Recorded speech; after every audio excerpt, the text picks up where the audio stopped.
Welcome back to another one of our YouTube videos. This week I wanted to cover a very important topic. I want to cover how I use layers to manage trades. And this is how true professionals trades and manage ranges.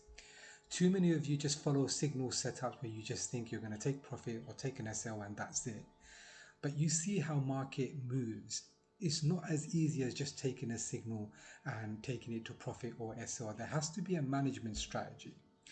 And layering in a way where you don't overexpose is key. Some people confuse this with martingale, where you just keep entering layers upon layers with no plan. This is not what I mean. So let me cover. Most traders either enter too early or they miss the move completely. But imagine you can do both. Get in early and still manage the risk like a pro. So today I want to show you how I use layers to manage those trades, reduce risk and still catch those moves, even when price doesn't come back to support. So meaning I enter too early or prematurely.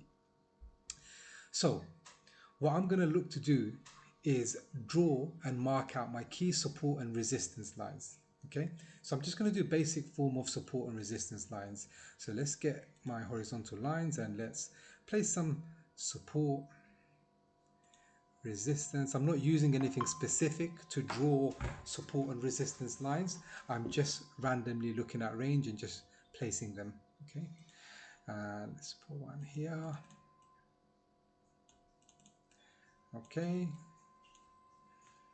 and if I break into the range, and I'll put one here. So you can see a little range here, some support here, support here. You can see support here, and then this is a bigger breakout here. I can, if I want, place another one here. Okay. So just rough support and resistance lines. Another one here. Now, and this is how simple this is. Okay, so I've marked my support and resistance line, so it gives me ranges. Okay, now most traders will wait for price to come back to a support area before they enter, i.e. these areas. Imagine there's a setup they want to chase, so these are support areas. They'll enter from the drops. They'll enter from the drops. They'll enter from the drops. Okay. Now, here's the problem. Sometimes price doesn't just come back to these areas.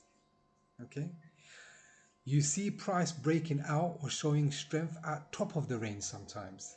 You know, like here is breaking out. So there could be a situation where a signal activates here and you want to wait for support, but it doesn't go to support and it ends up going. But obviously here it hasn't, it's come down. But imagine you don't know this. Imagine it continues to go up. And this is the typical problem every trader faces. They may get an activation here and they enter here and then it drops and then they don't know what to do. This is where you have to incorporate all of this part of the plan. So, and the mindset is you keep thinking, oh my God, if I don't enter here, what if I miss the move? And this is what happens. You think, okay, if I don't enter here, what if I miss the move? And then it goes down and you entered prematurely. So what you do is a bit of both. And remember, when you do a bit of both, you can't enter at the full size here.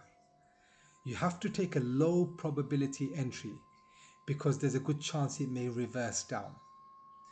So how we work the layering strategy, instead of going in full size in this premature area here, instead of going full size, and this is the key critical part in all of this. Okay, so instead of going full size in this area here prematurely, if my initial lot sizes usually are one lot, for example, imagine every time you get a signal, one lot is your usual size.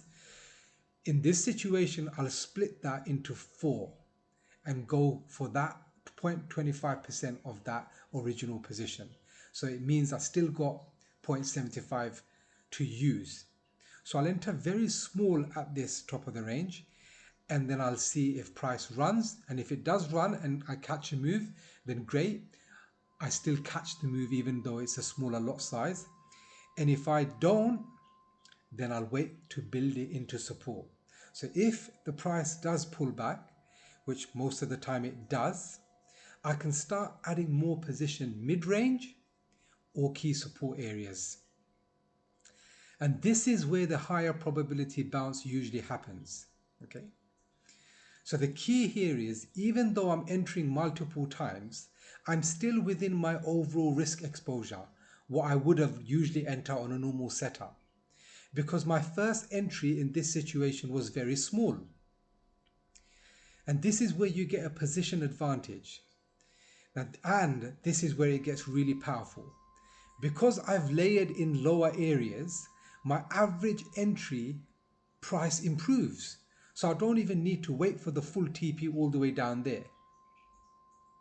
I can take profit earlier and break even on that initial trade if I want to remove it and make some profit on top.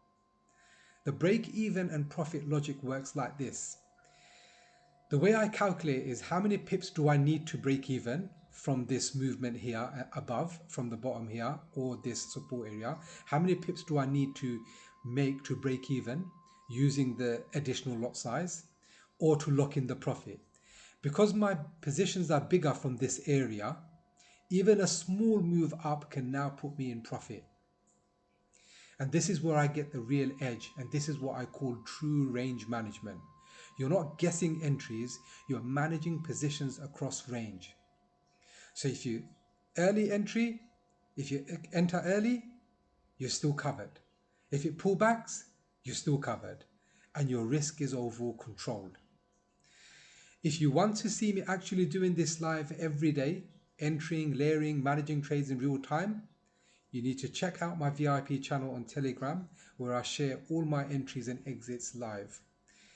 And if this helped you understand layering properly, please drop us a like, subscribe to our channel, and I'll see you on our next video.